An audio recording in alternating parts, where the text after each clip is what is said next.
remember it was, I think it was about 29 years old, and it was right before the 4th of July. I think it was July 3rd. And I had picked up some drugs with a friend, and we stopped at this gas station halfway between Minneapolis and the suburbs. And we both ended up using in the bathrooms there. And I went in first, and then went back and waited in her car. And as I saw her coming out after she used, she collapsed onto the floor right outside of the gas station, and all these people were surrounding her.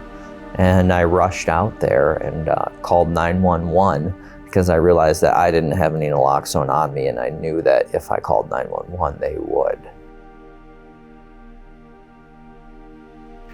I had used it before, and I knew that it was the most effective thing out there for dealing with overdoses, that it quite literally reverses them if done correctly. I was also aware of laws out there at the time. I didn't know it was called Steve's Law, where if I were to call, I wouldn't be subject to criminal charges for calling for that overdose. My friend, she ended up going to the hospital, going to treatment, getting her children back in her life, and is in recovery now over a year.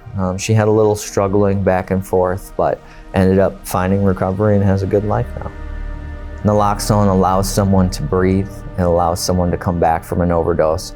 And when someone dies, they never get a chance to recover. And if you can administer naloxone and surround someone with support, they have a really good chance at changing their lives. Recovery is a process, and sometimes it's not easy. You have to deal with a lot of stuff and do a lot of looking internally at yourself. But I have seen, including myself, some of the people that you would consider throwaways or the worst cases out there that are never going to get better. And I've seen people's lives change drastically. So I think using naloxone, connecting people to resources, surrounding them in support are the catalysts that can help people change their lives.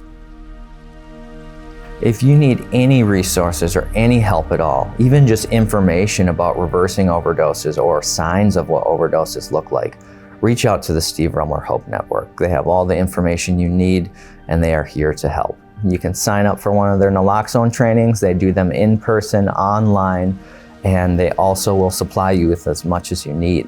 So reach out to them, get connected, and you will get the training and the naloxone that you need.